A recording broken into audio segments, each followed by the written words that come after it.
नमस्ते दोस्तों।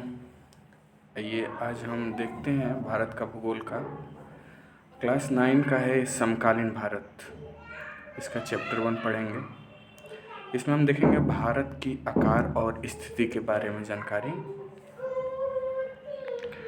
तो ये बिगिनर के लिए सही रहेगा, चाहे जो सी टेट, यूपी टेट या एसएससी, यूपीएससी के लिए एनसीईआरटी ढूंढ रहे हो, उनके लिए भी बहुत फ़ायदेमंद साबित होगा।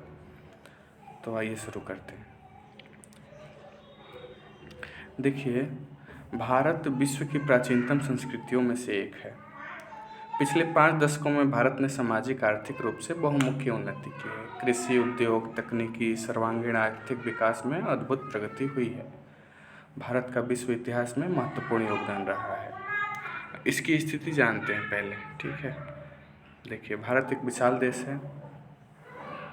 यह उत्तरी गोलार्ध में स्थित है। उत्तरी गोलार्ध का मतलब देखिए, अगर आप पृथ्वी लेंगे, ग्लोब जैसे ये दिख रहा है आपको स्क्रीन पे, इस ग्लोब को लेंगे और बीच से जो लाइन गई है, एकदम बीच से 0 डिग्री यहाँ पे दिख रहा होगा आपको, ठीक है। हाँ, तो वहाँ पे आपको क्या करना है कि वहाँ से डिवाइड करना है। जो नीचे का भाग है वो सदर्न रीजन है, मतलब कि दक्षिणी भाग है, और ऊपर वाला भाग उत्तरी भाग है। ये हो गया। फिर आप इसको एक बार यहाँ से इस बीच से भी इसको काटेंगे तो ये हो गया आपका पूर्वी भाग। ये वाला भाग पूर्वी भाग हो गया और ये वाला भाग पश्चिमी भाग हो गया, ठीक है। तो भारत कहाँ है? एक तो भारत उत्तरी भाग में है और इस हिसाब से पूर्वी भाग में है, तो दोनों मिला के भारत उत्तरी पूर्वी भाग में है, ठीक है। अब देखिए, ये क्या है? ये जो ऊपर से नीचे की तरफ आ रही है, ये क्या है? ये देशांतर रेखाएं हैं। और जो लेटी हुई रेखाएं हैं, ये वाली ये क्या है? ये अपना अक्षांश रेखाएं हैं। समझ रहे हैं ना? तो देखिए, भारत का देशांतरीय विस्तार मतलब कि भारत की पूरब से पश्चिम लंबाई कितनी है? देखिए, इसका डिग्री होता है। तो इसका जो पश्चिमी विस्तार है, देखिए इसका मुख्य भाग 8 डिग्री 4 है, ठीक है। 8 डिग्री 4 उत्तर से, मतलब यहाँ नीचे श्रीलंका के पास से 8 डिग्री उत्तर से 37 डिग्री 6 ऊपर कश्मीर तक, ये अक्षांशीय विस्तार है, नीचे से ऊपर तक।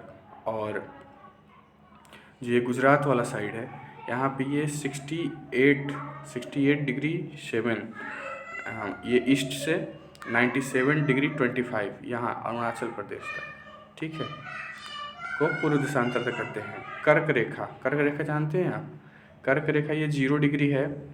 0 डिग्री के ऊपर जाएंगे, ये 0 डिग्री है, 0 डिग्री के ऊपर जाएंगे तो 30 डिग्री के नीचे यहाँ पे 23.5 डिग्री, मतलब 23.30 डिग्री यहाँ पे भारत के बीचों बीच एक रेखा गुजरती है, जिसे कर्क रेखा कहते हैं,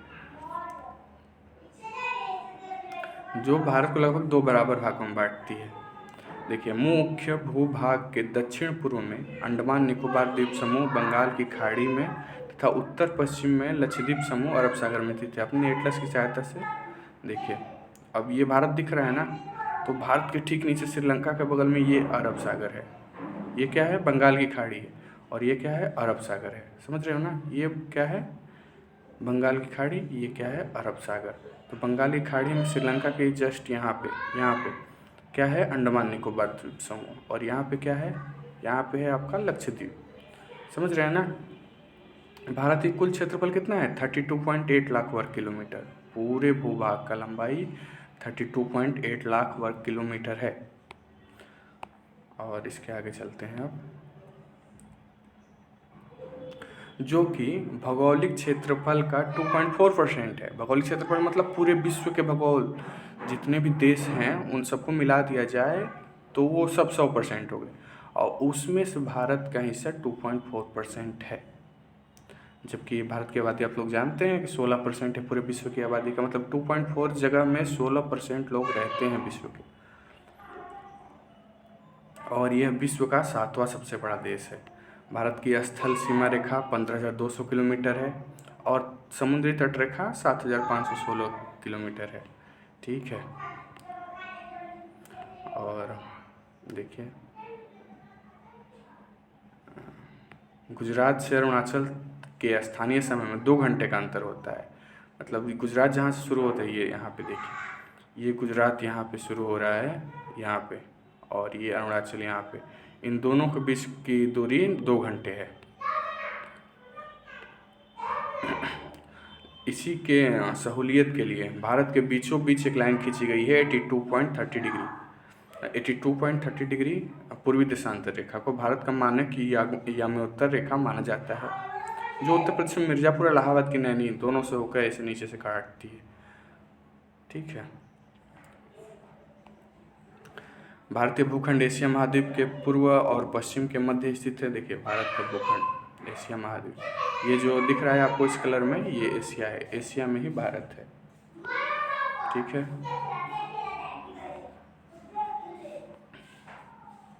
हिंद महासागर में किसी भी देश की तटीय रेखा तटीय सीमा भारत जैसी नहीं है। भारत की इस स्थिति के कारण एक महासागर का नाम इसके नाम पर रखा गया है। कौन सा महासागर आप बताइए?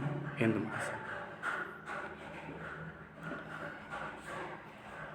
और ये भी आप नोट कर लीजिए, सन 1869 में स्वेज नहर के खुलने से भारत और यूरोप के बीच की दूरी 7,000 किलोमीटर कम हो गई थी।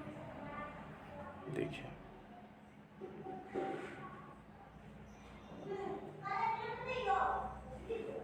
अब नीचे आते हैं।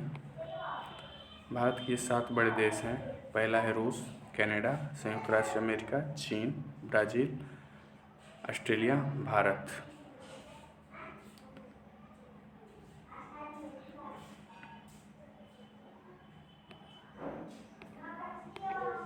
ये है, देखिए, ये भारत का 68.7 ये पूर्वी देशांतर से 97.25 पूर्वी देशांतर तक। तो यहाँ से अगर यहाँ तक आप कैलकुलेट करेंगे तो 2 घंटे का अंतर रहता है। मतलब समझ रहे हैं ना, 1 डिग्री मतलब 4 मिनट होता है, तो 15 डिग्री मतलब 1 घंटे, 15 चौके 60 मिनट। ठीक है। और यहाँ पे देखिए, ये ऊपर से 37.6 है और ये नीचे 8.4, और ये क्या है? अंडमान निकोबार द्वीप समूह है, और ये लक्षद्वीप है। अब यहाँ पे देखिए, भारत का विस्तार से देखिए, ये है अपना प्यारा भारत, और ये है नेपाल, ये भूटान, ये श्रीलंका, और ये हमारे देश का हिस्सा है अंडमान निकोबार, और ये भी हमारे देश का हिस्सा है लक्षद्वीप। और इसके बारे में बाद में पढ़ेंगे, पूरे विश्व के बारे में, भारत को ही देखते हैं सिर्फ। तो भारत विश्व के देशों के साथ संपर्क युगों पुराना है, परंतु यह संबंध समुद्री जलमार्गों की अपेक्षा भूमार्गों से होकर था। पहले तो क्या था? भूमार्गों से था। देखो, भारत से यहाँ से ईरान, ईरान से सीरिया, फिर भारत से यहाँ से कोलकाता, कोलकाता से इधर चीन, ऐसे श्रीलंका, भूमार्गों से था। लेकिन फिर समुद्री मार्ग खोजा गया। वही आप लोग सुनते हैं, वास्को डी गामा, वो यहाँ ये अफ्रीका के नीचे से होके यहाँ पे भारत आया था, इसीलिए उसको मानते हैं भारत की खोज की थी उसने। लेकिन भारत तो पहले से ही था, भारत का व्यापार भी यूरोप से पहले से ही था।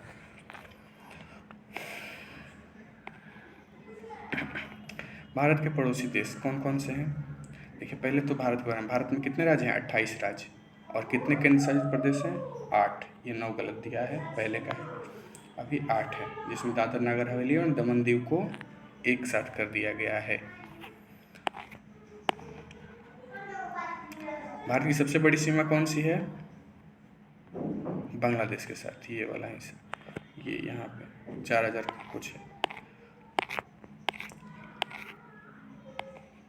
ये भारत के पड़ोसी देश हैं। पाकिस्तान, यहाँ पे अफगानिस्तान थोड़ा सा टच करता है, ये पूरा चाइना है, ये नेपाल है, ये भूटान है, ये बांग्लादेश है, और ये म्यांमार है, म्यांमार, और नीचे श्रीलंका है। ये हमारा स्थलीय पड़ोसी देश नहीं है, लेकिन समुद्रीय पड़ोसी देश है। समुद्री पड़ोसी देश में मालदीव भी है हमारे पास।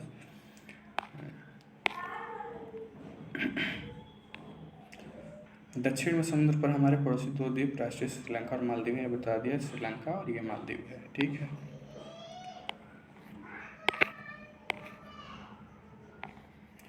कर्क रेखा किस राज्य से नहीं गुजरती, ये आप लोगों को बताना है। इनमें से देखो कर्क रेखा कहाँ से गुजरती है, भारत के बीचों बीच ये है कर्क रेखा। गुजरात से गुजरती है, राजस्थान से गुजरती है, मध्य प्रदेश से गुजरती है, छत्तीसगढ़, झारखंड, पश्चिम बंगाल, त्रिपुरा, मिजोरम से गुजरती है। तो इसमें से कौन सा आंसर सही हो गया, उड़ीसा। उड़ीसा से नहीं गुजरती। भारत का सबसे पूर्वी देशांतर कौन है, सबसे पूर्वी देशांतर ये है। देखो सबसे पूर्व में कौन सा है, ये वाला कितना है 97 पॉइंट कुछ, तो ये हो गया आपका ये 97.25। उत्तराखंड, उत्तर प्रदेश, बिहार, पश्चिम बंगाल, सिक्किम की सीमाएं किस देश को छूती हैं, तो उत्तराखंड, उत्तर प्रदेश तो नेपाल से ही अंतर्राष्ट्रीय सीमा साझा करता है, तो इसका नेपाल हो गया। करवत्ती लक्षद्वीप की राजधानी है, तो लक्षद्वीप जाना पड़ेगा।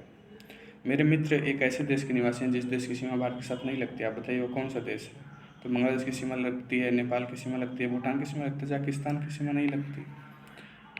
और बाकी आप देख लीजिए। चलिए इतना बहुत है, धन्यवाद। फिर नेक्स्ट वीडियो में मिलेंगे, तब तक के लिए धन्यवाद।